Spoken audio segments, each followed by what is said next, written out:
pangkat, jabatan, kedudukan, harta, ilmu, tidak akan pernah memberikan kepada kita pertolongan, menjadi bekal yang terbaik saat meninggalkan dunia ini. Karena itulah Nabi mengingatkan, setiap tempat punya bekalnya masing-masing. Anda dari Indonesia ke Malaysia, apa dipikir semua yang di Indonesia bisa berlaku di Malaysia? Tidak. Anda dari Indonesia ke Amerika, apakah uang yang berlaku di Indonesia laku di Amerika? Tidak. Belum tentu bisa digunakan. Mas sekarang kita dari dunia akan berpindah ke alam selain dunia. Apakah akan menggunakan bekal dunia? Kata Allah, tidak. Bekal yang dibawa saat berpulang dan kita katakan meninggal dunia itu hanya satu, yaitu amal saleh. Di dalam Al-Quran tidak disebutkan amal saleh kecuali dengan kalimat zikrullah. Zikir. Zikir. Zikir. Zikir adalah nama lain dari amal saleh. Sekaligus secara bahasa juga pengingat. Seakan Allah ingin mengatakan, hei, ingat kamu akan wafat. Ingat kamu akan meninggal. Sekarang pangkatnya tinggi, hartanya banyak, ilmunya luas. Saat pulang ingat, saat meninggal dibawa tidak itu. Pakaian cuma 2 helai kain kafan, tidak ada kantongnya. Dibawa ke alam kubur, dunia tidak ada yang ikut. Zikir, ingat. Eling, ingat, kata Allah. Yang hanya bisa dibawa amal saleh. Karena itulah ketika Allah meminta kita menunaikan amal saleh, semua amalnya disebut dengan zikir. Bukankah kita diperintahkan menunaikan salat? Salat dalam Al-Quran disebut dengan zikir.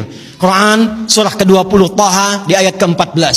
Innani anallahu la ilaha illa ana fa'budni wa aqimis salata li dzikri. Baca Quran, Quran disebut dengan zikir. Quran surah Al-Hijr di ayat yang ke-9. Inna nahnu nazzalna dzikra wa inna lahu lahafizun. Menghafal Quran disebut dengan zikir. Disebutkan 4 kali di surah Al-Qamar ayat 17, ayat 22, ayat 32, ayat 40. Wa laqad yassarnal Qur'ana lidzikri fahal mim muddakir. Doa itu amal saleh disebut dengan zikir. Quran surah ke-7 Al-A'raf ayat 205. Udzkur rabbaka fi nafsika tadarruan wa khifatan wa dunal jahri minal qaul. Anda setelah salat mengucapkan subhanallah, alhamdulillah, Allahu akbar, itu zikir. Quran surah ke-4 An-Nisa ayat 103. Fa idza qadaytumus salata fadhkurullah. Maka kata Allah, ingat, kalau sudah sampai akhir pekan itu, yang dihitung jangan cuma dunianya. Berapa ya harta yang dikumpulkan selama kerja ini? Di pasar berapa keuntungan yang diraih? Di kantor berapa omset yang didapatkan? Berapa pangkat yang sudah diletakkan di pundak itu? Berapa ilmu yang sudah diraih? Kata Allah, ingat saat meninggal apa bekal zikir yang telah kamu siapkan. Bahkan jangan-jangan sampai sekarang pun puluhan tahun kita hidup, untuk sholat pun belum mampu mengenal, mengetahui, memahami apa yang kita baca dalam sholat kita. Bahkan diberikan usia yang banyak pun, jangankan menghafal Quran, untuk baca pun masih belum punya waktu. Hadirin, anak-anak sekarang, kami katakan kepada Anda, saya membimbing anak-anak penghafal Quran. Ada yang matanya tak mampu melihat, ada yang otaknya lumpuh. Usia 3 tahun, 4 tahun menghafal Quran sampai hafal 30 juz. Dan ketika kami tanyakan kepada mereka, kenapa Anda menghafal Quran? Mereka katakan, untuk menjadi bekal ketika berjumpa dengan Allah Subhanahu wa ta'ala. Ada seorang anak matanya buta. Orang katakan buta, kami katakan ditutup matanya oleh Allah supaya tidak memandang maksiat.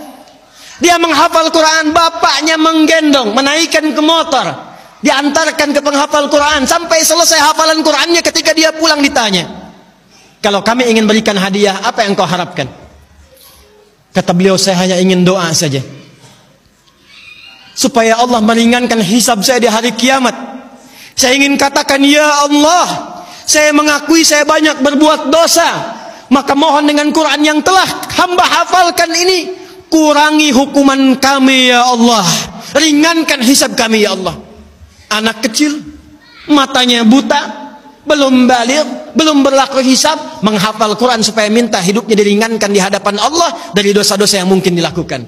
Anda diberikan 40 tahun, 50 tahun, 60 tahun, kalau sampai detik ini mengharapkan surga Firdaus, tapi belum serius mencari bekal, maka dengan cara apa lagi dan berapa lama lagi Allah memberikan kesempatan kita untuk mendekat kepadanya? Karena itu insan beriman, bangun kekuatan, bangun silaturahim, jauhi sifat terpecah belah, jauhi polarisasi, satukan cinta di antara kita. Setelah itu tingkatkan ibadah kita, niatkan setiap pekerjaan kita untuk mendapatkan ridha Allah Subhanahu wa taala, dan setiap tempat yang kita pijak, pakaian yang kita kenakan, kelak semua akan bersaksi di hadapan Allah. Itulah ikhtiar dan ibadah kita